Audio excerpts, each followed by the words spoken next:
to form the musical structure in the Western Hemisphere.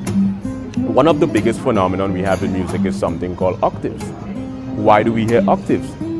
Why, when you double a chord, or let's say primarily an A chord consists of 440 hertz. Why, when you double 440 hertz?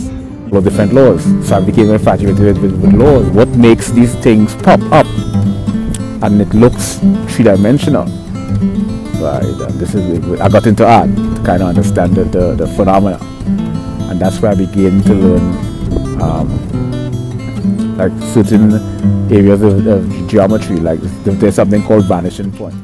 Homonym, homophone, homograph, heteronym, heterograph, polysemy, monosemy, capitonym, paronym, hyphonym, meronym, holonym, and hyphonym.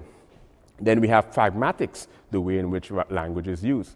Then you have like psycholinguistics, sociolinguistics, and the philosophical aspect of linguistics. We probably don't have